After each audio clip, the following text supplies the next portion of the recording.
I hate that Zoom no longer gives me the option of like, do I approve being recorded? It's just like, okay, Yeah. Yeah, TJ, it's not TJ asking just, for consent. Yeah. yeah, I do like the new backdrop there, Brian. It looks like you've yeah, moved yeah. to a new location. I'm in a new safe house, basically.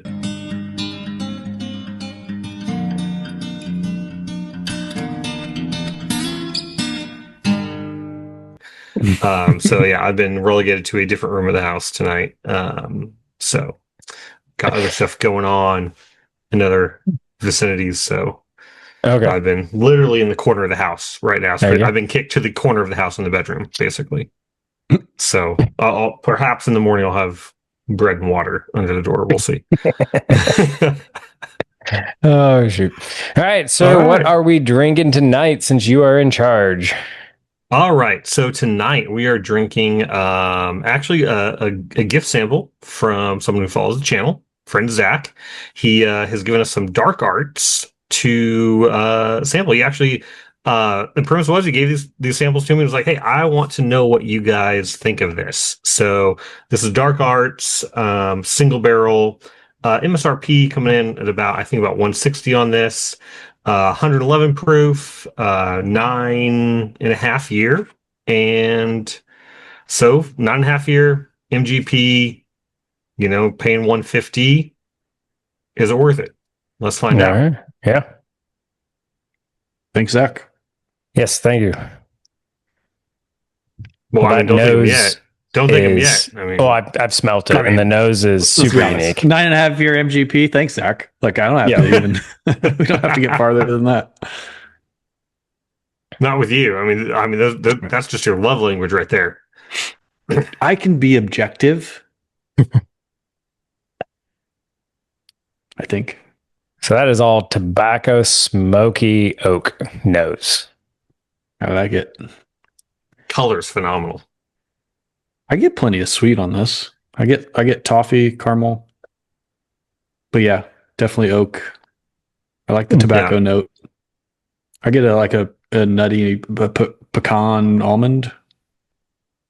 Yeah. So basically everything you like in a nose right there. Pretty much.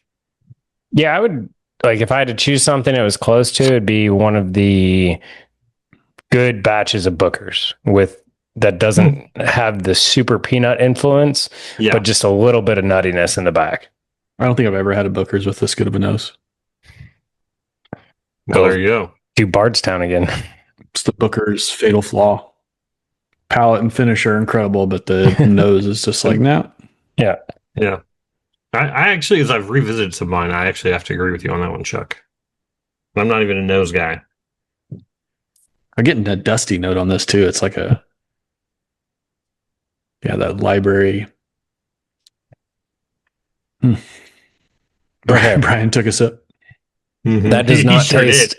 anything like the nose at No. all. Holy cow. Mm.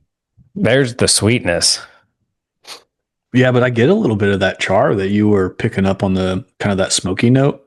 There's definitely some Ooh, yeah. barrel char there. Kind of reminds me of the Power Bourbon pick, Yeah, absolutely. Our newer pick specifically. Yes. Yeah. That char, I feel like it's not on the front end of the palate, more like right after that initial back into the palate and then nice into the finish. That char comes through. And then the spice on the finish is delish. Oh, Thankfully, that smoky part is toned down from that time that you gave us that Kings County.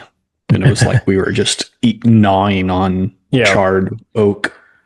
This is delightful. I get building off of that nutty note, I get almost like a peanut butter note, but it's more creamy than a Booker. Like it's not that sharp nut.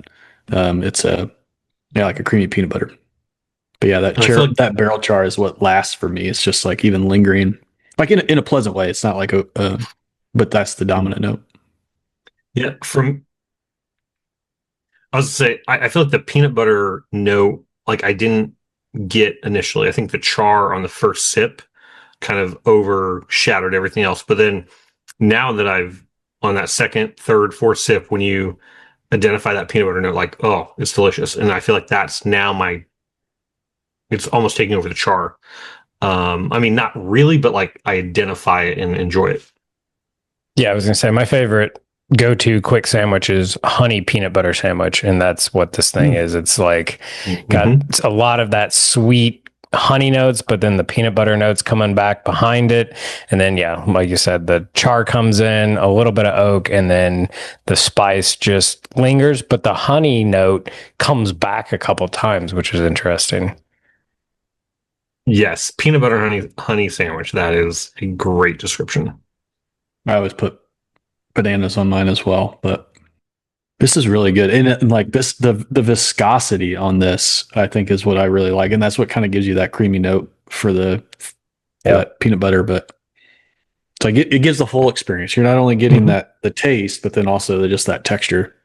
I will say, if this was your first dark arts pick you got, like that would probably spoil you, because I don't know if you could get that good again. So yeah, I feel like from what I've heard on dark arts, like it kind of hit or miss on some of their stuff. A lot of really solid hits, and then it seems like other times you pay and are disappointed. I mean, as with a lot of things, but yeah. Well, I think unfortunately with them, but fair enough, they're a company and they're going to do what they're going to do.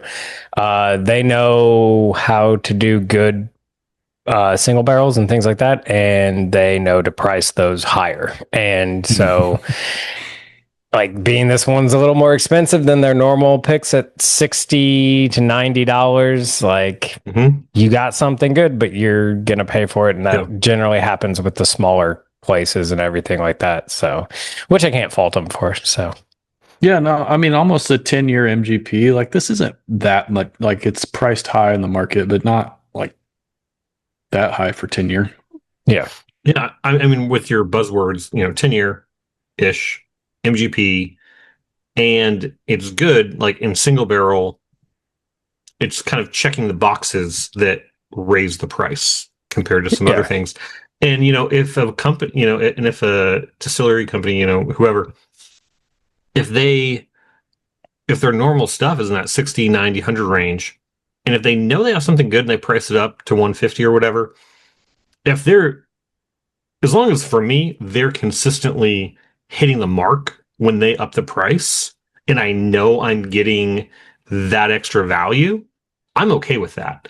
It's when you're up in the price on garbage, and that's when I'm just like, I don't trust your brand anymore. Right. So we can easily compare this to what we've been comparing it to all night, which is Booker's. So let's go the fancy version of that, Little Book. Would you rather have this or any of the last Little Books? I mean, this, absolutely. This. Would you rather have this or some of the last Master's Keep at like $225? I would say this. So you, again, need to view it again as like a limited edition offering from Dark Arts. And are you willing to spend a little bit more if you trust them? I mean, if you view it as a limited edition, which I think you should, I think it's right on point. So yeah. And honestly, I'd love to know like other people's thoughts on Dark Arts, like their experiences with this particular brand. So anyway, I'll have to find out if Zach has another one lying around somewhere. I don't think he does, but I'm hoping he does. And so any closing thoughts, guys? Makes me want to. I think it's fantastic. Yeah, I would say it makes me want to explore Dark Arts more. So that's well said. Yeah. Ooh, it makes you want to. I think maybe the last explore the Dark Arts. No, or you're in the Slytherin house. Sorry, nerdy Harry Potter reference. Sometimes words just come out. I don't know. Oh, yeah. Maybe the only that smoky char is the dominant note, and so if that's not your jam, you could you probably wouldn't enjoy this as much. I think there's plenty of other flavor notes that we talked about to explore. I have no problem with the price point. I think for this age and quality, I think what TJ said hits the nail on the head as far as the comparisons. I'd probably take Booker's or Elijah Craig Barrel Proof over this generally, but like the Little Books have been a complete miss and a disaster. Maybe until the Infinity wasn't bad. The Infinity was pretty good, but man, the ones prior were lacking. So I think in that sense, this is a worthy price. And Brian, you made a good point on the brand. So if they can maintain this consistency at that, then I have no problem exploring dark arts more. Just don't let me down. Exactly. All right. Well, thanks, Zach, for the sample. Appreciate it. Absolutely. Yeah. Power Bourbon. Oh man, we're all cheers. See you next time.